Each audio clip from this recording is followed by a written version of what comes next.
আজ বেশ কিছুটাই মটরশুঁটি বেঁচে গেছিল। তো ভাবলাম এই শীতকালে তো আর কড়াইশুঁটি কচুরি খাওয়াই হলো না, চলো আজ তাহলে এটাকে বানাই। সেই মতো লেগে পড়লাম কাজে। এবার একটা মিক্সার জারে কড়াইশুঁটিগুলোকে ভালো করে নিয়ে নিয়েছি। এবার এটাকে পেস্ট করে নিয়েছি। আর তারপরে আদা আর কাঁচা লঙ্কা একসঙ্গে বেটে নেব। হ্যাঁ, এটা আলাদা আলাদাই কিন্তু বাটতে হবে, নাহলে আদার একটা কাঁচা গন্ধ সেটা কিন্তু থেকে যাবে। এবার কড়াইতে সাদা তেল গরম করে তাতে কিছু কালো জিরে ফোড়ন দিয়েছি।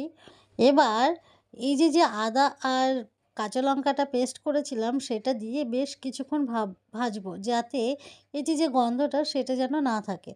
দেখো ভালো করে ভাজা হয়ে গেছে, আর কোনো গন্ধ নেই। এবার ওই যে মটরশুঁটি পেস্টটা সেটাকে দিয়ে দেবো। এবার এটাকে দেখো ভালো করে ভাজতে ভাজতে দেখো পুরো জলটা টেনে নিয়েছে। এবার ভালো করে ডোটা বানানোর জন্য এর মধ্যে দিয়ে দেবো 2 চামচ ছাতু। এই ছাতুটা দিলে না এই যে পুরটা সেটা কিন্তু খুব ভালো হবে, আঠালো হবে আর সুন্দরও হবে খেতে। এই কাজগুলো করতে করতে একপাশে ময়দা মেখে নিয়েছিলাম। এবার সেটাকে লেচি করেছি।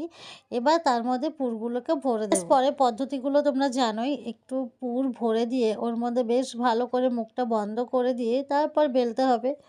শীতকালে এই কড়াইশুঁটির কচুরি যদি না খায় বলো তো, সেটা হয় কখনো? সেটা কি মানা যায় বলো? দেখো তেলের মধ্যে কচুরিগুলো দিতে দিতে বেশ ফুলকো ফুলকো করে ফুলে উঠেছিল। আর এই ফোলা ফোলা কচুরিগুলো দেখে আমার মেয়ে কিন্তু বলছিল, মাম্মা এই ফোলা ফোলা কচুরি কিন্তু আমাকেই দেবে। হ্যাঁ অবশ্যই, এমন কথা তেমন কাজ। আর সত্যি বলছি খেতে এতটাই ভালো হয়েছিল না, তোমরা কিন্তু অবশ্যই একবার করে দেখো।